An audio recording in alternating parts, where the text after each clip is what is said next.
Olá você, aluno, internauta, vestibulando. Estamos na última semana de véspera do Enem.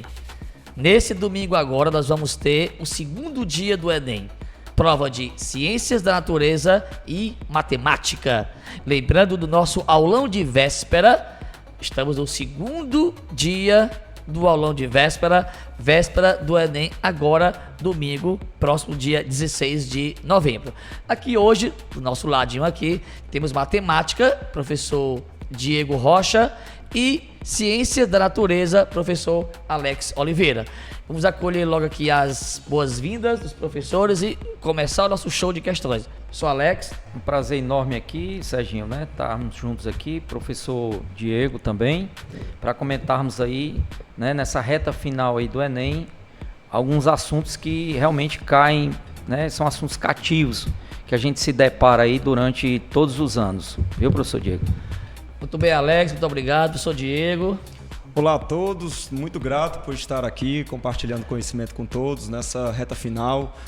Espero que a gente consiga compartilhar o maior número de dicas possíveis para você conseguir fazer nesse domingo uma prova muito feliz, sem grandes estresses, com os conteúdos que são mais cobrados, beleza? Muito bem, professor Diego, muito obrigado. Vamos começar, professor Alex? Bora. Primeira questão aí de Ciências da Natureza, componente de Física. Vamos lá. Vamos lá, queridos alunos. Pegando aí a primeira questão. O que é que ele diz? Um telefone de latinha é uma brincadeira muito antiga. Consiste de 2 latas com um furo no fundo de cada uma e um barbante longo com as extremidades presas nesses furos. Com o barbante esticado, se uma pessoa fala com a boca próxima à lata, a outra pessoa pode escutar colocando o ouvido próximo da outra lata, né? Ele faz uma pergunta a respeito do observador. Nessa brincadeira, percebemos que... Então vamos lá, queridos alunos. Como vocês podem observar, é uma questão onde envolve aí um pouquinho de acústica, né? Então, o fato de você falar, automaticamente você tem que colocar na sua cabeça que você está trabalhando com uma onda mecânica, que no caso é aí uma onda sonora. Então você tem aí uma onda tridimensional, né? Longitudinal e mecânica. Uma vez que o som é uma onda mecânica, você não pode esquecer isso de forma alguma. Ela precisa de um meio para se propagar. E ao contrário de uma onda eletromagnética, né? Aquilo que a gente trabalha muito em sala de aula, o aluno precisa fazer essa diferença entre essas duas naturezas, né, com relação ao tipo de onda que ele vai estar trabalhando. A onda sonora ela precisa de um meio para se propagar, coisa que a eletromagnética não necessariamente precisa de um meio. É a única que se propaga no vácuo, né? No caso, porque a gente tem que dar ênfase aqui, por exemplo, no caso da luz. Então, a gente dando ênfase na questão, o que é que acontece? A lata, ela funciona como um tubo sonoro, vamos pensar assim, um tubo fechado. E quando você fala na boca dessa lata, esse ar que está aprisionado, ela vai entrar em ressonância. E aí você vai ter zonas de compressão e rarefação dentro dessa latinha. Automaticamente a lata vibra, que por sua vez o som vai sofrer uma refração através do meio, que no caso que ele está utilizando, a corda. Então essa onda vai se propagar através da corda e vai entrar em ressonância com o ar da outra latinha. Por isso que ele diz que você tem que colocar o ouvido, né, na parte fechada da outra latinha, para poder você conseguir ouvir. Então aqui ele pode colocar para todos nós várias situações diferentes, certo? Então vamos ler aqui as opções. Olha o que é que ele diz. Letra A. O som propaga-se apenas pelo barbante e não pelo ar. Falso. O som vai se propagar em qualquer meio, desde que tenha matéria, beleza? Então o som aí, você já imaginou que tá brincando com seu colega, se você grita, é lógico que você vai ouvir tanto na lata quanto no meio externo, que seria o ar. Então isso aí, esse item já está errado, né? Letra B. Quanto mais tenso o barbante estiver, mais lento o som se propaga por ele. Lembra lá da relação de Taylor, a velocidade de propagação numa corda, que no caso seria aí o barbante, é a raiz da força tensora dividido pela densidade linear da corda. Então, uma vez que você mantém o barbante mais esticado, esse som vai se propagar com maior velocidade. Então, ele está dizendo que fica mais lento, né, o som para se propagar aí. Tá errado. C. Mesmo variando a tensão no barbante, não variará o comprimento da onda sonora que se propaga por ele. Falso. O que não vai ocorrer mudança no meio aí, no caso da corda, é a frequência, porque a frequência vai só depender da fonte, que no caso é você que está falando. Então, o que não muda, essa frequência, ela vai permanecer constante. Então, uma vez que você tem um barbante, você tem que dar ênfase que se você aumentar, por exemplo, o comprimento de onda, você aumenta a velocidade e você aumenta a força tensora. Isso aí é possível, porque eu tenho que olhar sempre para a lei, para Taylor. Essa fórmula ela tem que estar na sua cabeça. A velocidade de propagação é dada pela força tensora dividido pela densidade linear, certo? Então mudou a velocidade, mudou o comprimento de onda. Aí ele diz agora, letra D, o telefone celular utiliza o mesmo princípio do telefone de latinha para transmitir o som. Não. O telefone celular é através de ondas eletromagnéticas, não uma onda mecânica, como no caso o som. Então só resta aqui a letra E, né? O som pode se propagar pelo barbante porque se trata de uma onda mecânica, verdade, beleza? Ela precisa de um meio para se propagar, professor Diego. Muito bem, professor. Beleza, Alex professor Oliveira. Tu vê a letra, Alex? Letra E. Muito bem, Alex. Vamos nós, né? Vamos agora para a matemática. Vamos. Diego Rocha. Gente, é o seguinte, é importante lembrar aqui a todos, que eu sei que sabem, a importância que a matemática ela sozinha consegue chegar a 1000 pontos. Então tem algumas coisas que você não pode deixar de treinar para essa prova no domingo. E uma delas é a habilidade de você conseguir equacionar uma questão. Então, tudo que envolve equacionamento de questões, de acordo com a situação que ele está colocando aí para você, é importante você conseguir desenrolar. E outra coisa, quanto menor a quantidade de incógnitas você consegue colocar na equação, mais fácil será a resolução dela. Vamos aqui para a primeira. Ó. Uma questão simples que diz assim, ó, 3 funcionários, F, G e H, trabalham durante o mesmo número de horas com uma produção de unidades por hora, respectivamente, 6, 9 e 11. Ao todo, eles produziram 442 unidades. Aí ele está perguntando, o comando da questão é o número de unidades produzidas por G, foi igual a... O que é que você deve saber?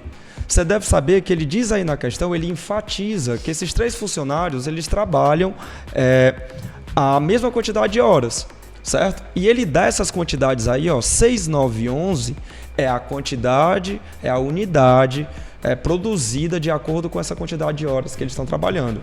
Então, o que é que você deve pensar nesse exato momento? Eu vou criar uma equação, que essa equação é uma equação do primeiro grau, porque no caso a nossa incógnita aí vai ser o x, vai ser a quantidade de horas que eu quero descobrir, que para os 3 são iguais. Então, eu tenho que pensar no princípio da multiplicação, por exemplo, se eu multiplico a quantidade de horas com a quantidade de unidades que eu produzo por hora, eu tenho meu total de unidades. Por exemplo, o F, ele produz 6 unidades por hora. Em 2 horas, ele vai produzir 12 unidades. O que foi que eu fiz? Eu multipliquei 2 por 6. Em 3 horas, ele vai produzir 18 unidades. O que foi que eu fiz? Eu peguei 3 e multipliquei por 6. Então, a ideia que nós temos aí é pegar essa quantidade de unidades por hora e multiplicar pela incógnita que a gente está chamando de x. Então, se a gente equacionar 6 vezes x mais 9 vezes x mais 11 vezes x, eu tenho o total de unidades produzidas, que é 442. Então, fazendo isso, somando todos esses valores que tem a incógnita x, eu tenho um total de 26x. Aí fica 26x igual a 442, passando o 26 para o outro lado, dividindo o 442, fica 17. O que é que nós temos? Nós temos a carga horária de 17 horas trabalhadas por F, G e H. Então, se o comando da questão está sendo as unidades produzidas por G, eu vou pegar 17 e vou multiplicar por 9, dando um total aí de 153 unidades produzidas por G. A alternativa D de dado como a nossa alternativa correta. Muito bem, professor Diego Rocha, questão de matemática. Lembrando que são 45 questões só de matemática. Muita matemática. É, né? Muita questão, realmente matemática é muita questão. Na veia. Matemática e redação são os únicos que chegam a 1000 sozinho.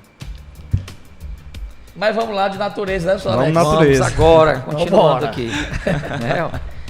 Vamos lá, queridos alunos. A questão de número 2 aí do nosso material, um assunto também que cai direto, né? É uma constante. Quando não é abordando a parte de espelho, é abordando a parte de lentes, né? Então, assim, vamos fazer aqui a leitura. Ele diz assim: um estudante de medicina, dispondo de espelhos esféricos gaussianos, um côncavo e outro convexo, e lentes esféricas de bordos finos e bordos espessos, deseja obter da tela de seu celular, que exibe a bula de um determinado medicamento. E aqui representada por uma seta, uma imagem ampliada e que possa ser projetada na parede de seu quarto, que para que ela possa ser, para fazer a leitura de maneira mais confiável. Então, veja bem, o que é que ele está querendo? Ele está querendo que você amplie uma imagem. Então, logo o start aí que a gente tem que ficar bem atento, né?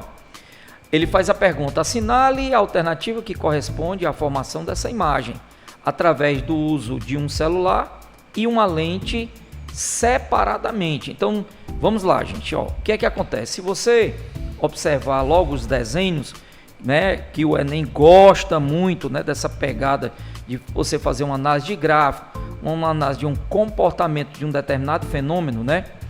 Então você vai observar que o do lado esquerdo nós vamos ter aí um espelho côncavo, certo?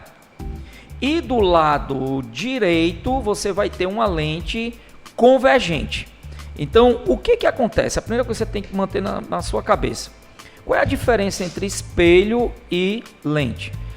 O espelho, ele trabalha através da reflexão.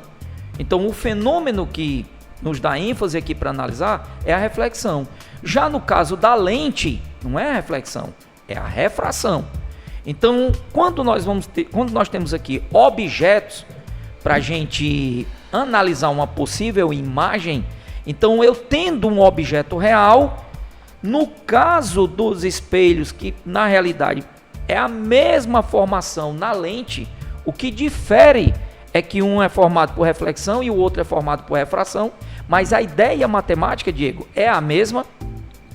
O que você precisa memorizar, que você não pode esquecer de forma alguma?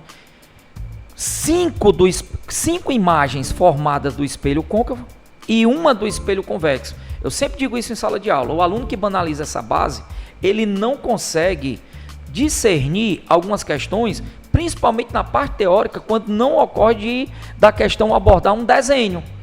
Porque você precisa estar com isso na cabeça. Então, quando você tem os elementos de um espelho, centro de curvatura, foco, certo? E o vértice, então você vai transladar o objeto em cima desse eixo principal desse espelho. Então ele pode estar depois do centro, em cima do centro, entre o centro e o foco, em cima do foco, entre o foco e o vértice. Então as características, né, que todo mundo já tem assim, uma ideia na cabeça, a imagem ela pode ser o quê? Real, invertida e menor, quando o objeto está depois do centro.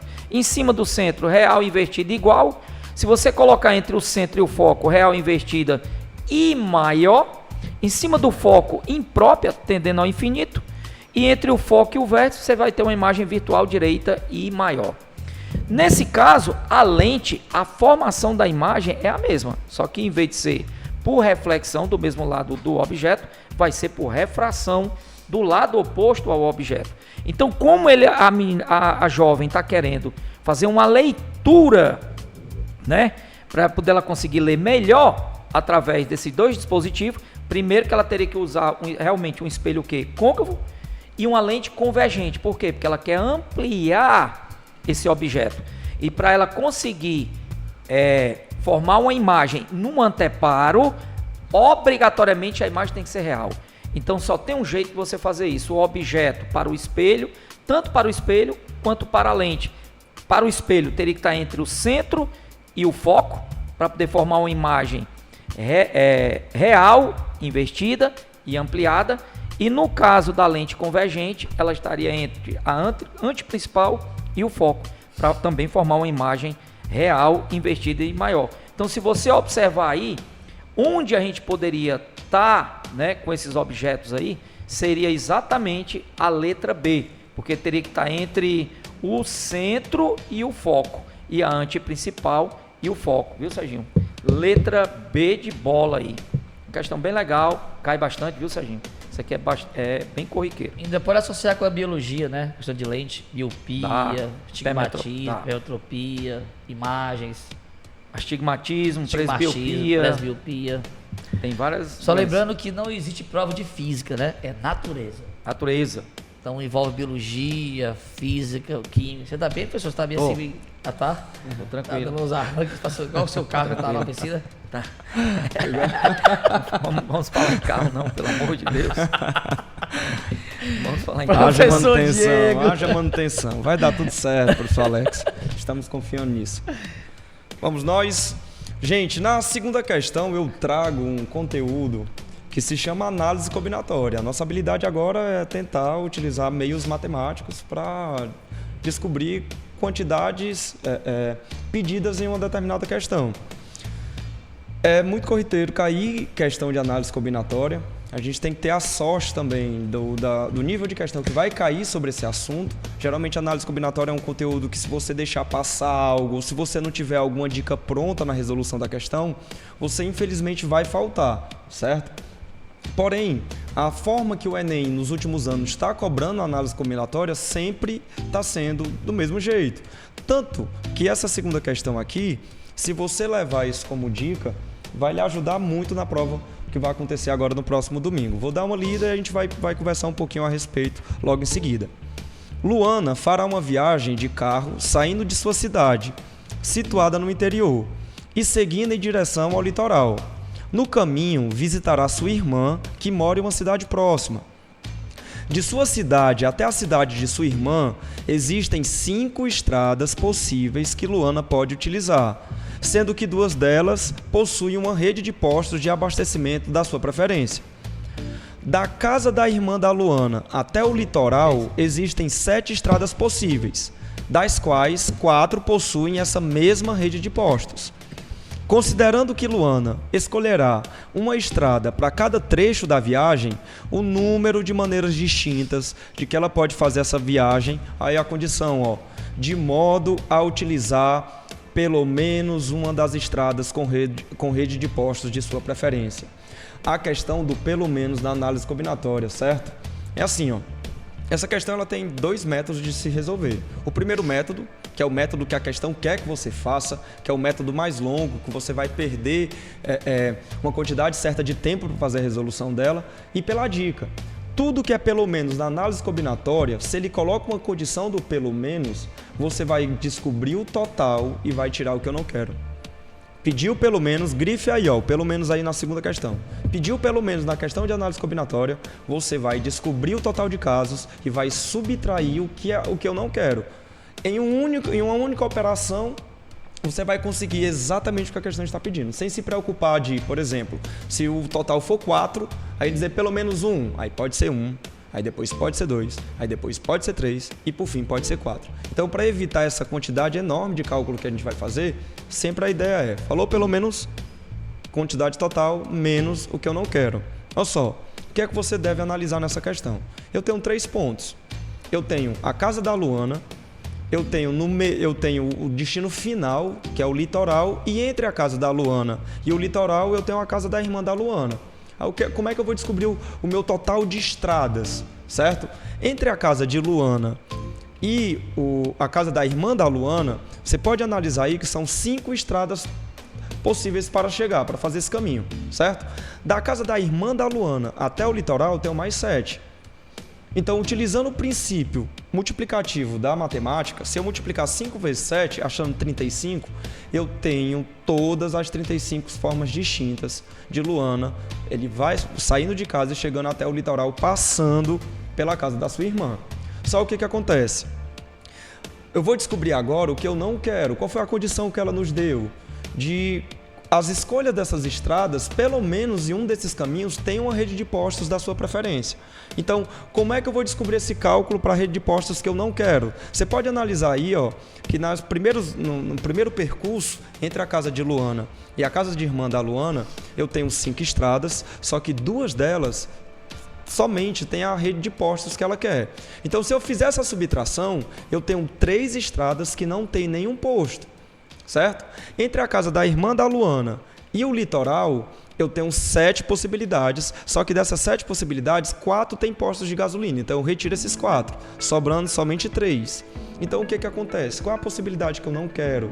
Se eu multiplicar 3 vezes 3, achando 9, eu tenho 9 formas de Luana passar por essas estradas sem ter o posto de gasolina que ela quer. Então, facilmente, cara, bem simples, eu pegando 35 e subtraindo 9, eu encontro 26. O que é esse 26? São todas as possibilidades que Luana vai sair de casa, tomar o seu banhozinho de praia, passando por um posto da sua preferência. E assim, ela vai ter um automóvel que vai conseguir rodar, professor Bob, e chegar no seu destino. Tá certo? Deus quiser. Muito bem, professor Diego. Gente, lembrando que no colégio já aconteceu o dia D do teste de seleção.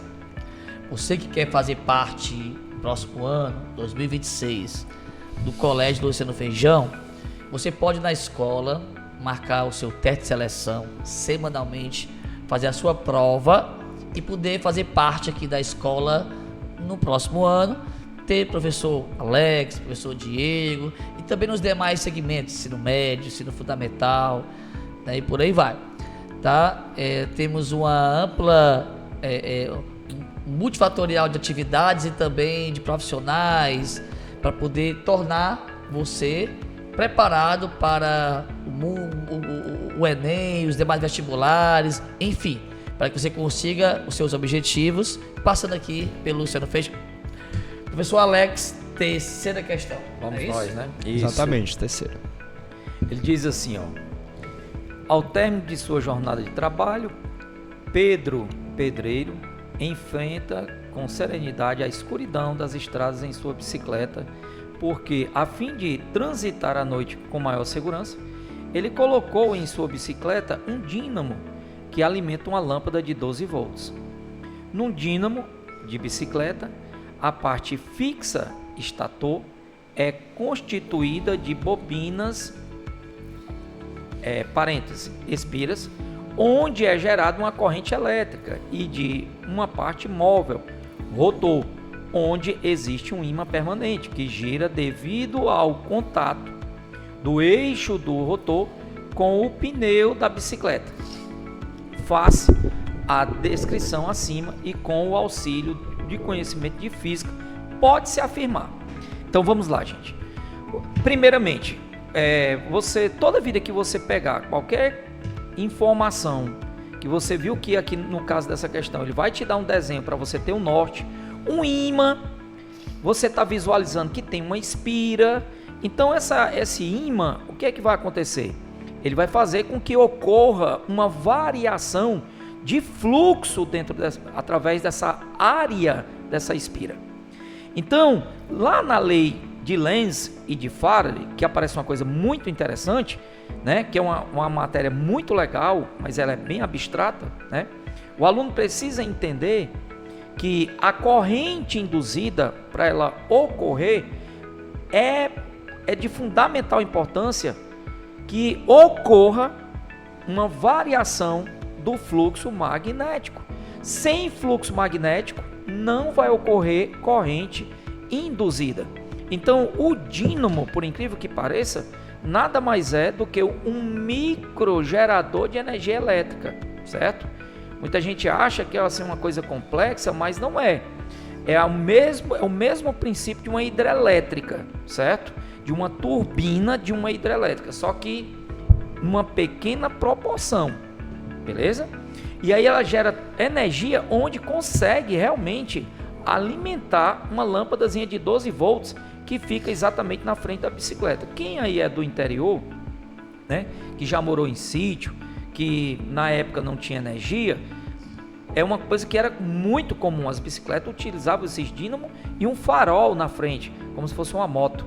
E o que alimentava isso era exatamente essa polia, que ela ficava em contato com o pneu. Então essa polia, olha que coisa interessante, movimento circular. A polia entrava em contato com o pneu. Então o pneu rotaciona, que rotaciona a polia do dínamo. Então aí ocorre um contato. Então nesse contato, essas duas polias passam a ter a mesma velocidade linear, viu? Tangencial. E aí o que é que vai acontecer? Faz com que o ímã lá dentro rotacione, fazendo com que venha a ocorrer uma variação de fluxo de indução magnético no centro dessa espira. Então ele vai e diz o seguinte, vamos lá, vamos ler juntos, ó. Letra A. A energia por unidade de tempo emitida pela lâmpada, mostrada na figura 1, está lá o desenho, não depende da velocidade da bicicleta. Falso, depende. Lá na eletrodinâmica, né, junto com o magnetismo e a corrente na espira, tem uma fórmula bem legal, né, que até quando a gente faz a demonstração, que a eletromotriz induzida é dada por BVL, é bem interessante isso. Então é até uma lógica. Quanto mais rápido você vai na bicicleta, certo? Maior a variação na realidade, a variação do fluxo contínuo em termos de grau 0, 90, de 90 a 180, 180 a 270, 270 a 360, no menor intervalo de tempo. Por quê? Porque a eletromotriz induzida é a variação do fluxo dividido pelo tempo. Então, se você aumenta a rapidez, você está diminuindo o tempo para uma mesma variação de fluxo. Então, isso faz com que aumente a força eletromotriz induzida também, que é exatamente a DDP gerada para a lâmpada que está lá no farol da bicicleta. Então a letra A está errada. Letra B, no instante apresentado na figura 2, o sentido da corrente elétrica induzida é de Q para o ponto P. Aí é bem abstrato, é abstrata a ideia. Por quê? Na figura você observa que a espira, olhe para o norte do ímã. Se você olhar para o norte do ímã, ele está voltado para essa espira que está do lado esquerdo. Como ele está rotacionando anti-horário, ó, tem uma setinha, anti-horário, então esse fluxo aí está diminuindo. Se esse fluxo está diminuindo, a corrente induzida vai gerar um fluxo, certo? Na mesma direção e sentido do ímã. Então, automaticamente, isso aqui teria que ser um sul na espira, porque a linha sai do norte. Então, a corrente induzida teria que gerar um sul. Então, para gerar um sul, a corrente teria que estar indo do P para o Q. E ele está dizendo que é do Q para o P. Está errado. É de P para Q. Letra C. A conversão de energia mecânica em energia elétrica ocorre devido à variação temporal do fluxo magnético na espira 2. Verdade? Ele está transformando, em outras palavras aí, energia mecânica em energia elétrica, Serginho. Então a letra D a letra C está correta. Questão bacana. 3, né? Isso, de número 3 aí, envolvendo aí magnetismo. Letra C de casa. Letra C de casa. Muito bem, professor Alex Oliveira, o fera da física. Vamos aí para a matemática. Vamos nós. Vamos aqui para a terceira questão. Professor Diego, cai muita questão de ensino fundamental. Princípio fundamental? É o ensino fundamental, basicamente demais. Em todas as questões estão a matemática básica, certo? Hoje em dia o conteúdo mais cobrado no Enem é a geometria, certo? Em 2024 foi atualizado o número de questões. Só que assim, a questão ela é de geometria, mas é utilizado os conceitos básicos da álgebra, né? Então é muito importante o aluno ter esse preparo, principalmente no Fundamental 2, que os conteúdos de matemática são muito importantes para preparar você para o Enem e desenvolver essa habilidade de fazer esse cálculo básico. Tem muita questão que não precisa de cálculo, Também tem. Porque isso é muita questão. Lógica, né? Exatamente. Não, muita questão. Muita de- lógica também, né, Diego? Exatamente, porque justamente o que eu acabei de falar, a geometria hoje é o assunto mais cobrado no Enem por conta que tem muita questão de análise. Seja ela da projeção ortogonal, cai demais, que é a parte da geometria plana, certo? E a questão das lógicas também, que são questões lógicas que você analisou o gráfico e marcou, certo? bem, vamos lá. Vamos nós. A terceira questão, ela é de um conteúdo bastante cobrado também. Eu escolhi a dedo essas 5 questões, que é uma questão de razão, proporção e especificamente chamada de escala. Escala é um conteúdo que cai tanto na matemática e suas tecnologias, como também cai na parte de humanas, viu? Na parte das questões de geografia. Então, pode aparecer no primeiro dia também questões referentes à escala, na parte de geografia, certo? A terceira questão, ela fala assim, ó. Em cidades desconhecidas, turistas frequentemente utilizam mapas ilustrados de guias turísticos para planejar seus passeios. Em uma dessas cidades, o mapa mais popular indica que a distância entre o centro da cidade e o parque mais visitado é de 10 centímetros. Então você já analisa que analisando o mapa, analisando a imagem, essa distância que ele vai percorrer são 10 centímetros. Sabendo que a distância real entre os dois pontos é de 5 quilômetros, é essencial que os visitantes entenderam a escala do mapa para otimizar seu tempo e definir seus trajetos de forma eficiente. Aí o comando da questão. Qual é a escala utilizada nesse mapa? Mais uma vez, não é novidade para ninguém o quanto que escala é importante. Você deve saber que escala é uma divisão, que é uma razão, que desenvolve uma proporção. Logo, qual é a dica mais rápida de se resolver questão que envolve escala? Vai ser uma divisão que no meu numerador eu vou ter a distância do desenho, o comprimento do desenho, certo? E embaixo eu vou ter minha distância real. Então sempre vai ser em cima desenho, embaixo da barra vai ser o real. E lembre, tem que colocar na mesma unidade de medida. E como é que você vai saber qual unidade de medida a questão está pedindo? Você vai olhar aí para os itens, ó. Se você olhar aí o item A, o item B, o C, o D e o E, você pode notar que a quantidade de zeros que está do lado do 5 são extensas. Logo, você olhar aí a representação do desenho, que é 10 centímetros, e a representação da escala real, que são 5 quilômetros, você já deve saber que a transformação vai ser de quê? De quilômetros para centímetros. Então, se você analisar bem, se eu estou em quilômetro e quero transformar em centímetros, eu multiplico por 10, ela vai dar 5. Que vai passar por hectômetro, decâmetro, metro, centímetro, decímetro e centímetros. 5 zeros. Então, simplesmente você multiplica por 10, ela vai dar 5, ou você aumenta 5 zeros aí no 5, certo? Fazendo a divisão, vai ficar 10 centímetros dividido por 5 vezes 10 elevado a 5, certo? Que dá 500 mil. Se eu fizer o cancelamento do zero de cima com zero de baixo, eu acho exatamente a escala que ele está me pedindo na questão, que fica correto o item C de casa, fica 1 para 50 mil, certo? Cancelando esse zero e assim achando a alternativa correta, ok? Terceira questão, opção C, na de letra matemática. C de casa. Muito bem, professor Diego. Lembrando que domingo teremos o segundo dia do Enem. A escola Luciano Feijão, faculdade Luciano Feijão, em peso nos locais de prova. São 11 locais de prova. Estamos lá recebendo você, que é aluno do Colégio Luciano Feijão, que você não importa. O colégio vai dar assistência a você com picolé, água, pipoca, para que você possa se sentir confortável, tá? Abastecido, né? Pipoquinha, picolézinho, uma águazinha, e poder sair confiante para a prova, tá? Lembrando que nós estamos em preparação da escola, semana de véspera com a resolução de questões. Dessa semana só questões de natureza e matemática, aulão de véspera na sexta-feira e domingo o dia de acertar as questões do Enem. Como agora o Alex vai dar a questão do Enem de natureza física, questão 4. Se Deus quiser, vamos lá. Vamos abordar aqui um assunto que realmente é bem interessante. Ele diz assim, ó. Quarta questão, queridos alunos.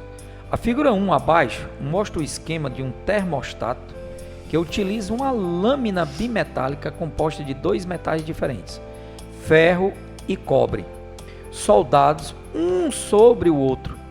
Quando uma corrente elétrica aquece a lâmina acima de uma determinada temperatura, os metais sofrem deformações, o que os curvam, fazendo o contato do termostato e interrompendo a corrente elétrica, conforme mostra a figura 2.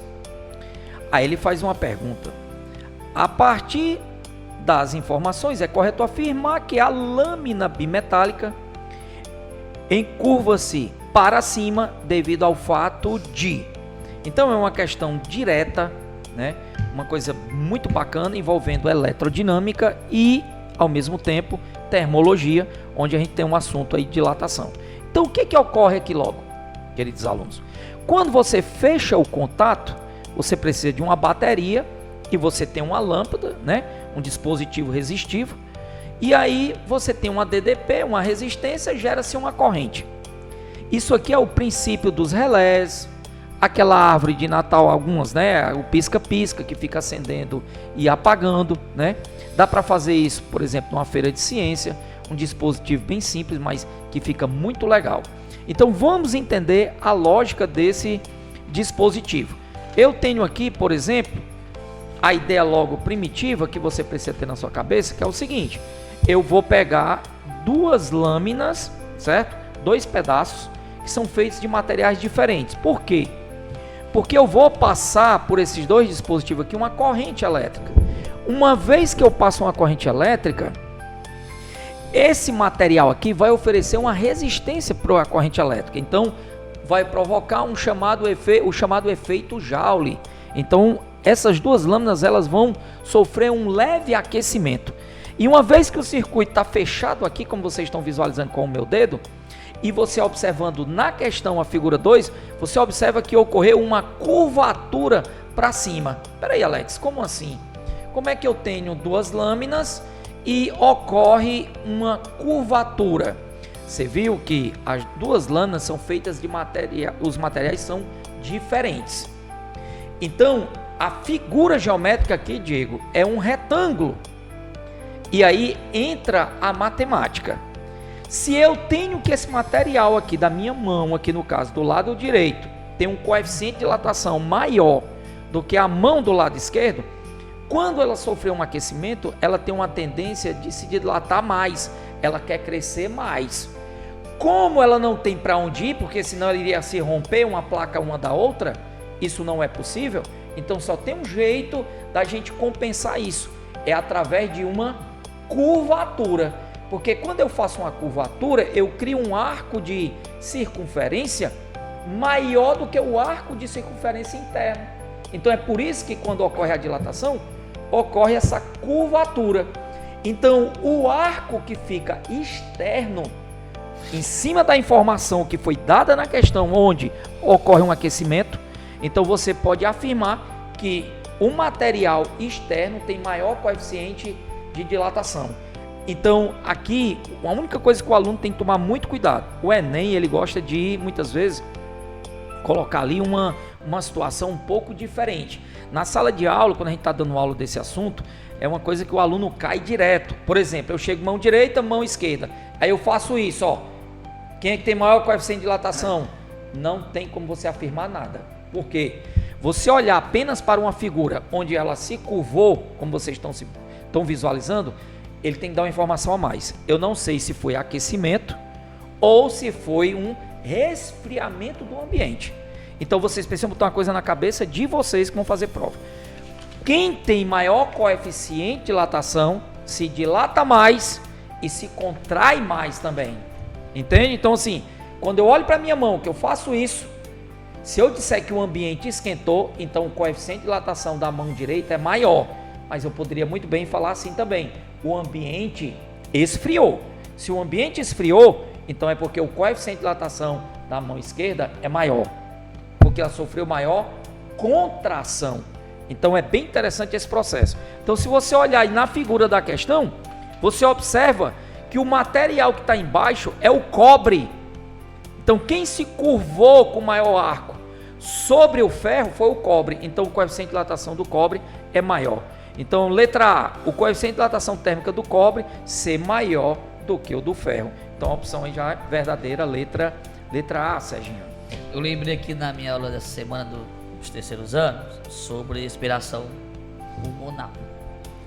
Que quando o paciente inspira, o diafragma ele desce, ele contrai. E o músculo intercostal eleva. Então aumenta o espaço da caixa torácica. Diminuindo a pressão. Justamente. E aí o fora, como está maior, o ar tende a entrar. Rapaz, muito bem. Devido a uma diferença de pressão. Pois é. E na respiração é o contrário. Ao contrário. Ele pressiona. E aí o ar tende a expelir. Sair. O cara, ele é expelido. Sabe, viu? É um bilíngue nessa natureza. Vamos, muito obrigado, professor Alex. Vamos para a matemática. Quarta questão, é isso? Quarta questão, Quarta exatamente. questão, professor Diego Rocha. Vamos nós. De tanto falar a respeito da geometria, que eu tinha acabado de falar para vocês, principalmente o tipo de questão que a geometria plana ela traz juntamente com o Enem, e quando eu falo geometria, não é somente a geometria plana, é também a geometria espacial, quando eu faço a união dos planos para formar a terceira dimensão, assim a geometria espacial, a gente deve ter algumas dicasinhas.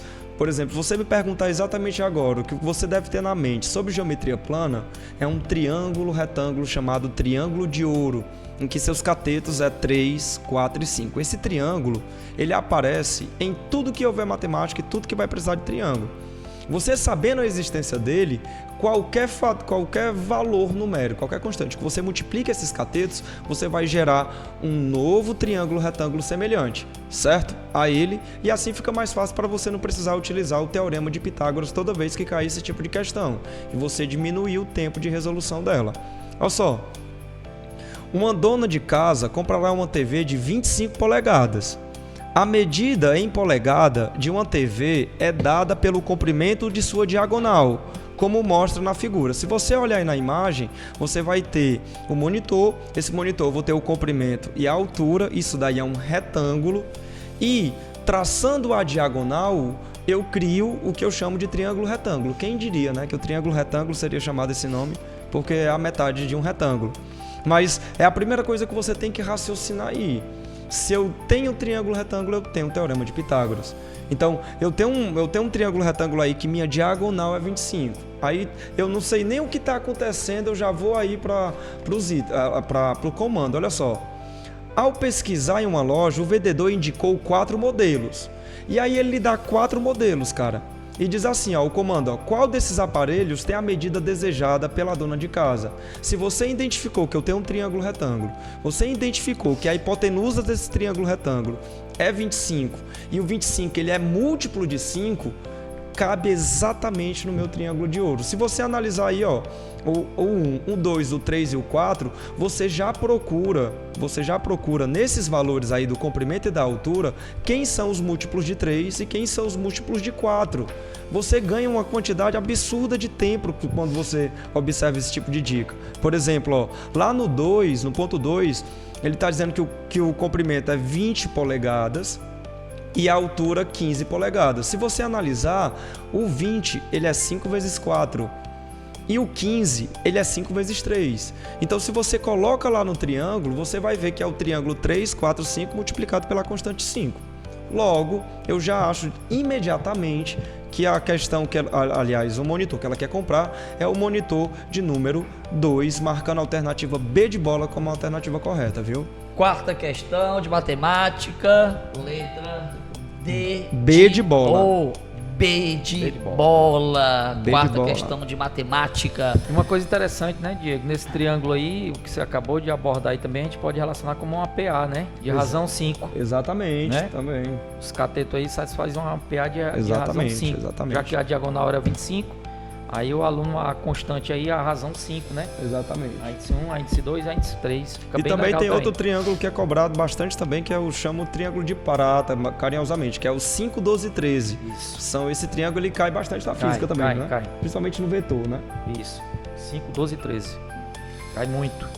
Muito bem. Matemática e natureza aqui na comunicação do Enem. Vamos para qual a questão, professor Alex? A quinta questão. Quinta questão de natureza, professor Alex. Lembrando, pessoal, uma coisa fundamental: chegar no horário da prova. Lembre Sem dúvida, que sem dúvida. atrasou um segundo, portão fechado. Se você mora distante, em outra cidade, por exemplo, não arrisque nem sequer possíveis eventualidades, né? Sai mais cedo de casa. Como você mesmo falou nesse instante, vá antes, busque uma tenda do Isso. Colégio Luciano Feijão, chupe um picolézinho, coma uma pipoca, beba uma água, para você relaxar e depois Seus entrar na prova. documentos, não esqueça documento, caneta, enfim. Venha preparado para a prova do jeito que você veio no primeiro dia, para você garantir a sua entrada e a sua aprovação. Questão de número 5, professor Alex. Vamos lá. Uma questão simples que eu coloquei aqui só para debater essa questão gráficos, né? Então, assim, na física, ele cai bastante análise de gráficos. Então, assim, ele diz assim: considere os gráficos a seguir. Eles representam as curvas características de 3 elementos de um circuito elétrico, respectivamente. Então, a questão é bem simples para você ir lá e detectar que elementos são esses. Vamos lá. Na física, Diego, uma coisa muito interessante, né? Eu sempre falo isso para os alunos, né? De um modo geral. Que quando a gente está dando aula de física, que eu falo aqui de dilatação, delta L, L0, alfa, delta teta, você vai para uma hidrostática, pressão igual a P0 mais DGH, né? E aí você está dentro da eletrodinâmica, que é o que eu vou comentar agora, U igual a DDP é a força eletromotriz menos RI. Você pega uma fórmula da capacitância, carga é igual a C vezes U, e o aluno ele tem uma preocupação muito grande de querer ficar decorando, né, o comportamento em vez de associar o comportamento matemático. Exatamente. Se o aluno se ele trabalhasse na mente dele, ele conseguisse linkar a matemática dessa maneira, ficaria muito mais fácil. Por quê? Porque a física, de um modo geral, né? Eu estou falando de um modo geral, certo? Mais de 99%. Os gráficos que nós trabalhamos aqui são primeiro grau, reta cresce e reta decresce. Primeiro grau. Segundo grau, parábolas, concavidade para cima, concavidade para baixo. E o último gráfico da física que a gente trabalha aqui, vira e mexe constantemente, são as hipérboles. Acabou. Por incrível que pareça, a física ela engloba apenas esses 3 gráficos. É incrível, Diego, isso aí. Então, quando o aluno linka uma situação como essa, fica muito fácil. Então, por exemplo, você vai olhar para esse gráfico, a primeira coisa que o aluno tem que aprender é analisar o eixo Y e o eixo X. O professor, quando a gente está dando aula, por exemplo, de matemática, a gente não expõe nenhuma grandeza no eixo Y nem no eixo X. A gente só tem X e Y e Z. Já na física, eu sou obrigado a botar uma grandeza no eixo Y e uma grandeza no eixo X. Mas essa grandeza do eixo X e essa grandeza do eixo Y não quer dizer que não tem um comportamento matemático. Por exemplo, você fala numa equação de primeiro grau, onde o coeficiente angular é positivo, então você tem uma reta crescente, onde o coeficiente angular nada mais é do que a proporcionalidade. Então, na física, não muda nada. O que vai mudar é a grandeza que vai me dar essa proporcionalidade, que seria o coeficiente angular. Por exemplo, você tem um gráfico velocidade em função do tempo. Eu boto uma reta crescente. Isso aqui é um movimento uniformemente variado. O que seria esse coeficiente angular? Aceleração, Diego. Exatamente. V igual a V0 mais AT. Ora, isso nada mais é do que Y é igual a B mais AX. Então, o aluno começar a linkar isso dentro da física, a física vai ficando pequenininha. Então, assim, se você olhar para o gráfico 1 é uma reta decrescente, mas não parte da origem. E o eixo Y é o U e o I. Posso fazer uma pergunta aqui rápida. Quem é U sobre I? Resistência. Beleza? Seria o comportamento de uma resistência. Então, o único detalhe que você tem uma reta decrescente no 2 e você tem uma reta crescente no 3, só que partindo da origem. Então, quais são as fórmulas que a gente tem para montar uma equação do primeiro grau. Vocês estão percebendo que tudo aí é primeiro grau. Então vamos lá. Quais são os elementos que a gente trabalha? Resistor, gerador, receptor. E aí na sala de aula vocês têm esse entendimento de um modo geral.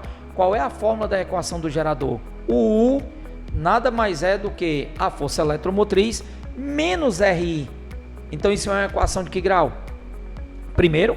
E o coeficiente angular? Negativo. Então obrigatoriamente tem que ser uma reta o quê? Decrescente. E o coeficiente linear é a própria força eletromotriz. Então você teria aí a reta decrescente como sendo o gerador. E se você observar com muito carinho, U é igual a E mais RI. Em vez de ser um gerador, é um receptor. E eu tenho que ter uma reta crescente sem partir da origem. Porque o coeficiente linear é a força contra-eletromotriz. Então você teria o gráfico 1. E em contrapartida, a primeira lei de Ohm. U é igual a R vezes I. Não existe o coeficiente linear. Isso é uma equação do primeiro grau, onde você obrigatoriamente tem que partir da origem. Então o gráfico 1 ficaria como sendo receptor, o 2 gerador e o 3 resistor. Então nós teríamos aí como opção verdadeira, Diego, letra C de casa. Só Alex, aproveitando aí, deixa as suas considerações finais para o nosso aluno aí, internauta, que está apreciando sua aula. Primeiramente, muita luz, muita sabedoria lá na hora da prova, que Deus ilumine todos vocês. Um forte abraço aí para o nosso aluno aí do Colégio Luciano Feijão. Lembrando que foi uma preparação árdua, mas muito eficiente, com toda luta, mas vocês sabem que foi assim com um grande esmero, né, por parte de toda a equipe, não foi só minha, né? A equipe se esforçou bastante, assim como vocês, e eu acredito que vocês vão conseguir sim, né? Paciência, segura na mão de Deus, mantenha a calma nessa reta final, né? E que tudo vai dar certo e que Deus abençoe todos vocês. Muito bem, professor Alex, muito obrigado aí pela sua aula, sua participação. Vamos agora para a quinta de questão de matemática. Vamos lá, professor Diego. Gente, para encerrar com chave de ouro, a quinta questão é uma questão de geometria espacial, certo? Falou sobre geometria espacial, vai lembrar de sólido geométrico. Falou de sólido geométrico, vai lembrar das duas grandes divisões. Poliedros, figura fechada, tridimensional, formada, as faces são polígonos e essas faces elas não irão se cruzar, certo? Corpos redondos, todo sólido geométrico que pelo menos uma das faces é uma circunferência. Então, dos poliedros, a nomenclatura é a quantidade de faces, mais a terminação edro, é importante você saber disso. E lembre que o menor poliedro fechado em quantidade de faces é o tetraedro, que ele tem 4 faces, certo? Indo para os corpos redondos, eu tenho um cilindro, eu tenho um cone, eu tenho um tronco de cone e tenho a esfera, ok? A questão, ela fala sobre um poliedro conhecido por todos, que é o cubo, certo? Olha só, a figura indica o projeto de um conduíte, que é a linha azul, que é essa linhazinha aí da representação, que não saiu na cor azul, mas não tem problema, que será instalado em um galpão cúbico de aresta 8 centímetros. Ele está dizendo aí que as arestas aí desse cubo, cada um delas vale 8 metros. O caminho da linha inicia por P, que é um dos vértices superiores do galpão, e termina em Q, que fica no centro de uma das faces laterais do galpão. Ainda em relação ao projeto, TS localiza-se na diagonal do chão do galpão. Muito importante essa informação aí, tá? De TS ser a diagonal desse quadrado. NM são pontos médios das arestas do galpão, a que pertence, e R é o centro da face lateral do galpão.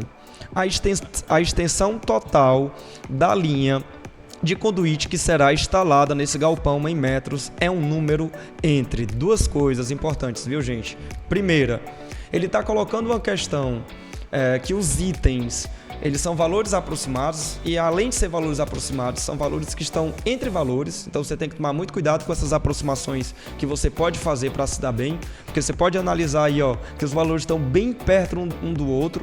Então é muito complicado. Tem questão de aproximação. Quando as alternativas estão longe um do outro, você pode pegar aquele 1,4, transformar em 1, ou em 1,5, que é 1 mais a metade, e assim vai.